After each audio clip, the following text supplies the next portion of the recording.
Қайырлы күн, құрметті тыңдарман. Бүгін біз ерекше тағдыр иелерімен сұхбаттасатын боламыз. Олар өздерінің балалық іздері қалған мектепке ұстаз болып қайта оралған жандар. Бұл тек жұмыс емес, бұл жүрек таңдауы, бұл ұстазға тағзым. Құрметті ұстаздар, ендеше сіздерге алғашқы сұрағым, ұстаз боламын деп қашан шештіңіз және не әсер етті? Рахмет, Нұргүл Рамазанқызы, мен осы сұрағыңызға жауап бере кетейін. Мен Сариева Динара Сүндетқызы боламын. Мектепалды даярлық сынып тәрбиешісі. Осы подсөкпен жалпы орта білім беретін мектебінде жұмыс атқарып жатырмын. 2010 жылғы түлекпін осы мектептің. Осы мамандықты таңдаған себебім балалармен жұмыстанған өзіме қатты ұнайды. Жаңағы балалардың ашықтылығы, шынайылығы мені қатты қуантады.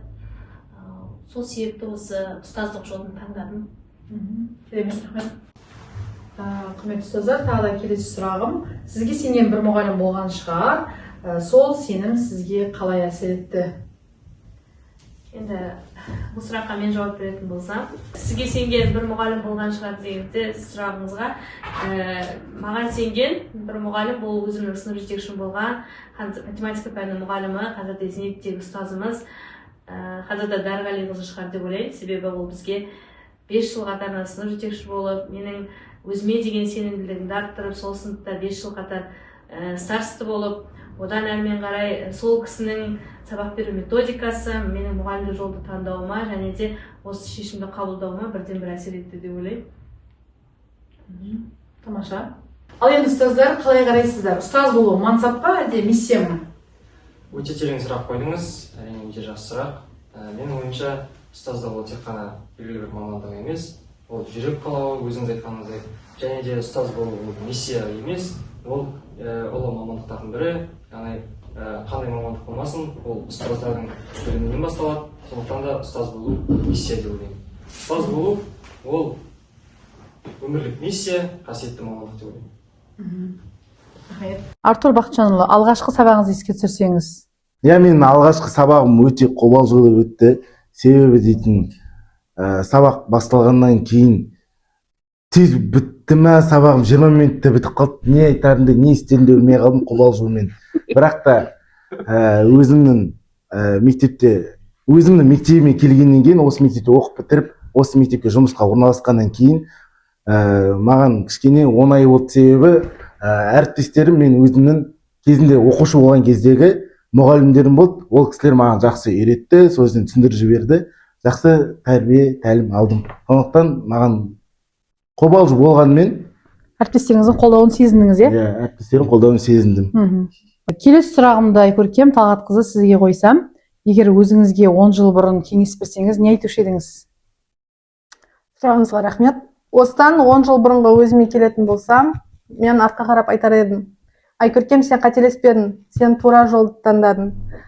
Сен мамандық таңдауда, оның ішінде химия пәнін таңдауда еш қателік жасаған жоқсың.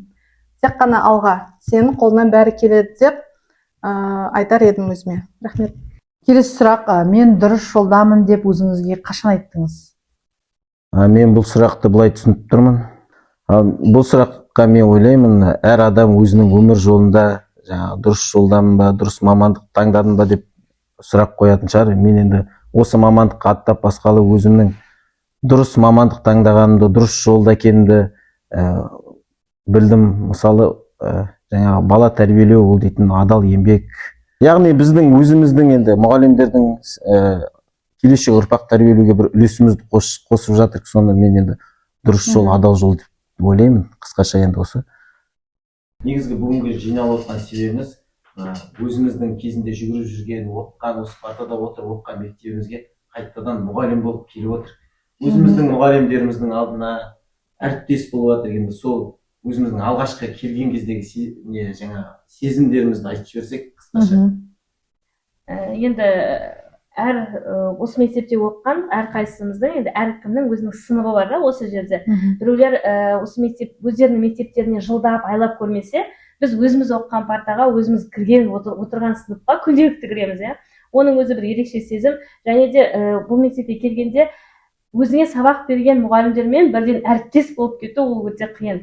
сен әлі де оларды көрген кезде өзіңді оқушы сезінгің келеді, әлі де оқушы сезінесің, және сен оларды әлі де ұстаз ретінде қабылдайсың. Әріптес етіп қабылдау үшін менің өзіме кем дегенде бір 2-3 жыл керек болды. Ол кісілерді қасында әріптес ретінде сөйлесуім үшін мен оларды бұрын бізде субординация болып қалды, ұстаз бен мұғалімнің арасында, ұстаз бен оқушының арасындағы. Енді ол кісілерге әріптес ретінде сөйлеу кішкене уақытты талап етеді. Ол қасында отырған әріптестерінің бәрінде болған жағдай деп ойлаймын. Бірден үйреніп кету қиындау болады. Сөзіңізді бөлсем, енді осы жерде шынымен де өзімізге берген мұғалімдерге әлі де келіп ағай апай деп басынан солай бұрынғыдай оқушы сезінесің өзің басында. Сосын бір жағынан енді жылы қарсы алады, өзің оқыған мектеп болғасын, жаңағы бірден әріптестермен қарым қатынас орнату оңай болады. Өйткені бәрі сені таниды, сен мұғалімдерді танисың, жаңағыдай жұмыс жасап кетуге өте бір қолайлы болды сол жағы. Кімге қай жағынан бару керек, кімнің қандай жағы бар екенін де оңай. Ерекше сезімде боласың жаңағы. Енді осы мектепте мұғалімдерің ғой, енді кезінде өзің құттай бала болдың кезінде дейтін мұғалімдермен сол кісілермен әріптес болып жатқан кезде бір бөлек ерекше сезім болады. Солай ғой да? Әрине, мектепке кіргеннен бастап жылулықты, қамқорлықты сезінеміз ұстаздарымыздан. Онымен қатар бізде жауапкершілік молынан өзімізге көп жауапкершілік аламыз деп ойлаймын. Өйткені бізге сабақ берген мұғалімдер бізден көп нәтиже күтеді, үміт күтеді.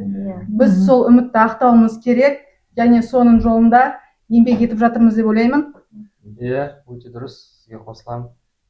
Білімнің бастауы мектеп, сондықтан да өзіміз оқыған мектепте өзіміз қайтып мұғалім болып келу, өзіміз кезінде партада отырған мектепте қазір өзіміз сол партадағы оқушыларға сабақ беру біз үшін үлкен абырой. Біріншіден жаңа сіз айтып отқандай жауапкершілік, ол жауапкершілікті біздер тек қана мектептің ішінде емес, және сонымен қатар жоғары мектептің сыртында да, ауданаралық, облысаралық жарыстарда да жаңағы көптеген ғылыми жұмыстарда да көрсетуге тырысуымыз қажет деп ойлаймын. Өйткені ол бізге емес, ол біздің ұстаздарымызға сөз келмеуін және солардың абыройы біздің абыройымыз болса алады деп ойлаймын. Сондықтан да осы мектепке келуіміз ол біріншіден бізге ең үлкен жауапкершілік.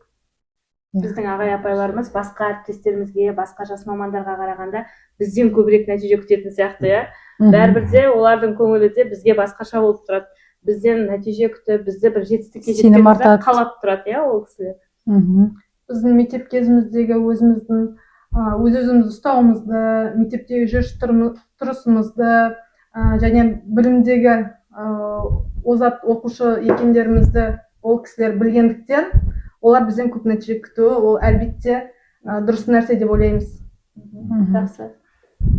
Түлектердің қайта оралуы ұстаз еңбегінің жемісі. Бүгінгі подкаст алғыс пен құрметтің үні. Келесі кездескенше. Бұл ма? Дұрыс па? Кеттік, монтажға кеттік, кірсейік ал. Ең басында мен қойыңдаршы. Түрге төмпешікпен тауып болған ба деп жатырмын. Тауып болам. Шай. Внимание, общий ой енді. Себебі дейтін сабақ басталғаннан мәріға телефон өтсі